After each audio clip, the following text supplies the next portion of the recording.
Ladies and gentlemen, H. Sheldon Wright, presenting the most powerful bridge building story I've ever heard. What do you think? I'm really looking forward to this, Sheldon. It's kind of a big deal. Well, thank you. I'm not sure if I entirely agree, but it's very meaningful to me. And as far as the promotional stuff, there's not a lot. I can share it later, but primarily to the point you just made, at Wooden Scooter is where you can find me on YouTube as well as SoundCloud. Excellent, excellent. Well, we're here and ready whenever you are, sir. Okay.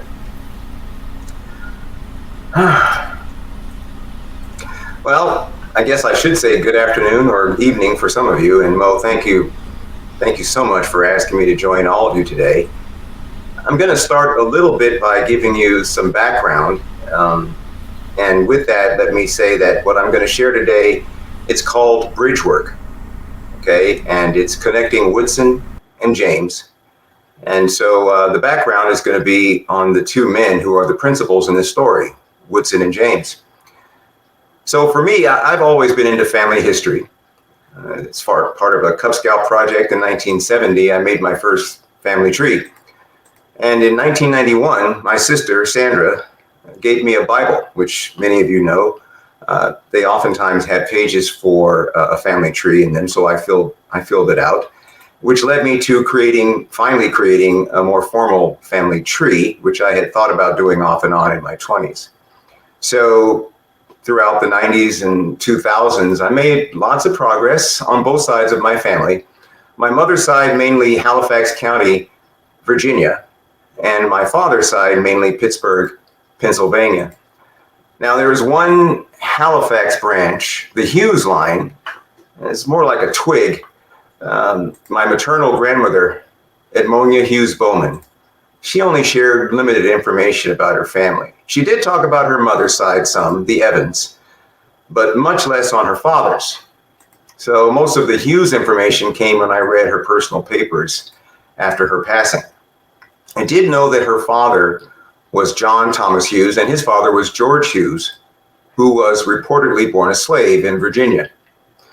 So to learn more, I ended up hiring a professional genealogist, and her name is Bridget Burkett.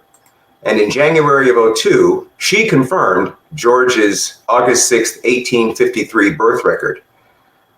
Technically, it would be a birth certificate for today's purposes. His owner was attorney and slaveholder Woodson Hughes. Later in the summer of 2010, I Googled Woodson Hughes to learn more on my own.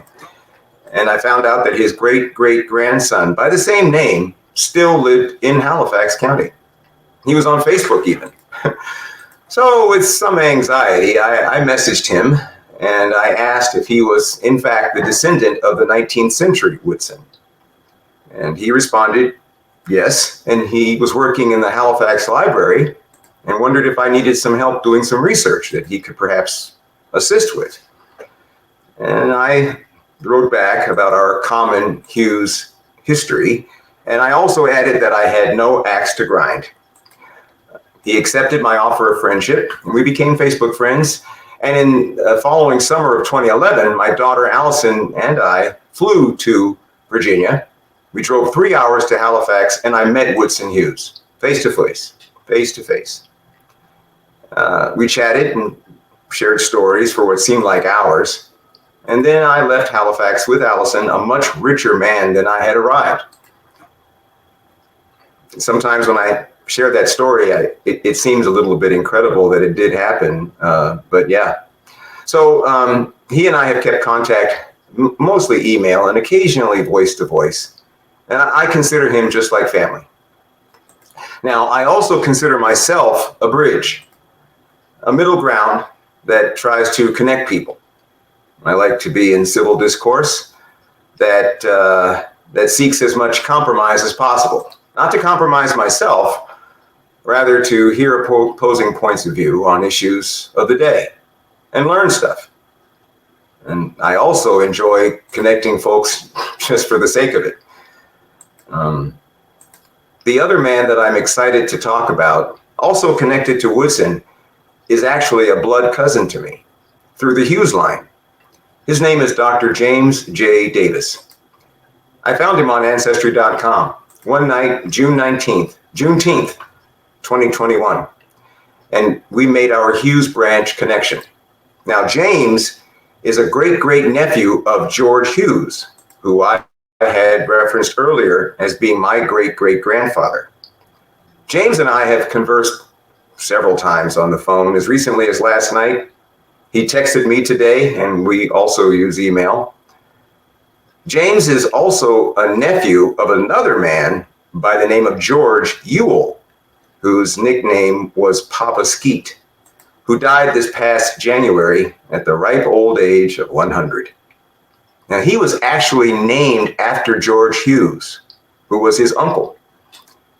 I spoke with Skeet one time in a three-way call arranged by James. And in that call, I learned that Skeet remembered George Hughes. Skeet was a small boy in Halifax County in the 1920s and 30s, and he knew George after he had become a free man, a landowner, and a business owner. Later, in one of the last talks that James had with Skeet before he died, Skeet asked James about me by saying, "How's Uncle George's boy?" That always gets me. So, I'm very much looking forward to having a three-way conversation with both of them one day, James and Woodson. I actually hope they're on right now watching the presentation. I sent them both links. So, guys, if you're out there, I love you both. And finally, I'm honored to have this platform, Mo. I appreciate you to share the story of the bridges that I've created and crossed to connect these two men. The Hughes branch isn't a twig anymore. It's now a thick and thriving branch on my family tree. And again, thank you. Oh, Sheldon. Thank you. We love you so much. Thank you for sharing that. That's intense. Thank you. You handle it so gentlemanly and so gracefully, but it's such rich personal history, and it's so significant. And I'm just going to put the family tree up again for us to look at it and just look at your family's faces and just how it all comes together, because it's really, really beautiful. And Okay. and you see how it's all very carefully laid out. Sheldon, his sister, his daughter, his parents, and then the original gentleman we're speaking about, George Hughes, and how he got his name from his owner. And this gentleman who recognizes, who is the link between George Hughes and Sheldon, and remembering that. Yeah. How's George's boy? Yeah, that, I mean, I'm That's sorry. you. That's a direct that's me. link. Yeah, that's It's me. heavy, And, Sheldon. I'm It's sorry. heavy. I'm Don't sorry. apologize. Yeah, Don't okay. apologize. Don't apologize. Feel it. We feel it. And we're grateful. I didn't know that you would be willing to. We've talked about this story privately because it was one of your bridging stories. Sure. And I asked you if you wanted to share it in this way. I didn't know you'd be so brave to do it. So, and you did. And we're honored. Wow. That, I understand it's a rather intense way to kind of wrap up, but that was by design.